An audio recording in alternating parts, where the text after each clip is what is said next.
Hello, parents. I wish you all well. Hope your day was wonderful. I just wanted to start off with a story, something that really concerns me.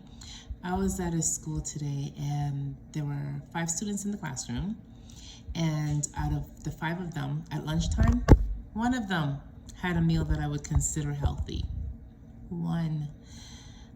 There was one child who had 2 Hostess cupcakes, 2 pieces of fast food chicken, some little square crackers, and goldfish. She had water. That was redeeming. I'm not judging. I'm just reporting. These meals were so unhealthy. Honestly, I cringed. I couldn't even give her the cupcakes. The first thing she wanted, like she started with, before I even turned around to see, was a cupcake. And I was like, well, let's start with this chicken. Because to me, it was a smidge healthier than the cupcakes. Why does this concern me? Nutrition. It has we've got to feed our bodies, feed our brains. And if our children, the ones who need the most, are getting the least, that's a concern. Yes, I know our children are picky eaters. However, there are some things that we can do to help them. So first of all, I'm going to say, if you don't buy it, they're not going to get in the car and go to the store. They're just not. I worked with one family where they had a section in the refrigerator for each of the children, and then the parents had their section. So my question to mom was, all you kids have teeth, right? She said yes. I said, well, why do we have all these separate meals?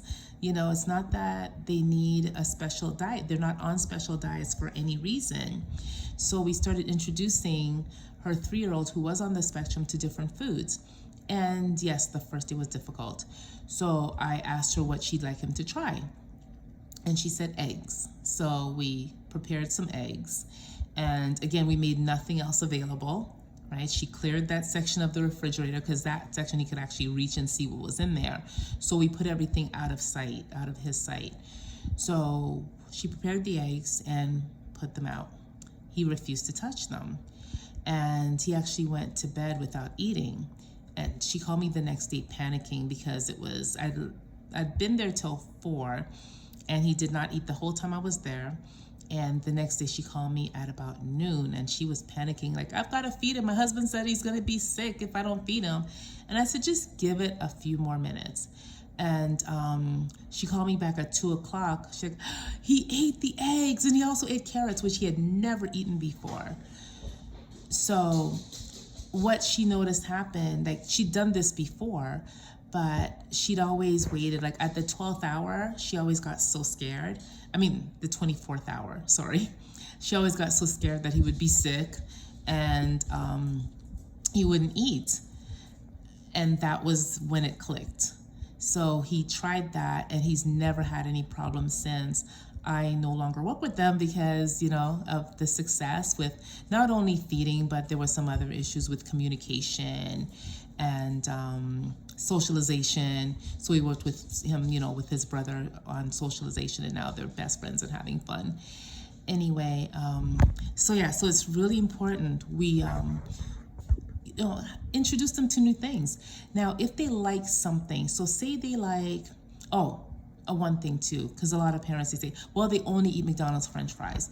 If you want to eliminate that, when you purchase something, take it out of the package, so they don't associate the package with what they like, right? They'll just know this is something that we like. So then they'll be more likely to try fries from somewhere else, or homemade fries, or homemade nuggets. Also, if they're, so for instance, there was this one little boy who I worked with not long ago, and he would only eat, excuse the dogs, he would only eat Uncrustables. So we started with making peanut butter and jelly sandwiches, and we would take the crust off, and I told mom, just use a fork and crimp the edges. So then he actually ate that. Then slowly we started fading that. Now he eats a sandwich with the crust. So it is possible to, change picky eating. Another thing you can do is like, for instance, if they like something that they like, find something that's similar color and texture and shape. So if they like crackers, then give them a crunchy other healthy food that they can try, something that looks similar and tastes similar, and slowly fade it. Another thing you can do is what I do sometimes, even for my husband, is when I make, he loves pasta, he loves spaghetti sauce. So I make the tomato sauce and I puree mixed vegetables and put in there, right? So for your child who is picky and doesn't like vegetables, you can start that way. And then as they tolerate it, because then now they're getting the flavor. And then slowly you can make the chunks bigger and bigger and bigger until they'll actually try the piece of vegetable, and that way you can transition it to other foods. So there's so many more tips, but I will leave you with this, and I wish you a wonderful night, a restful night. God bless you.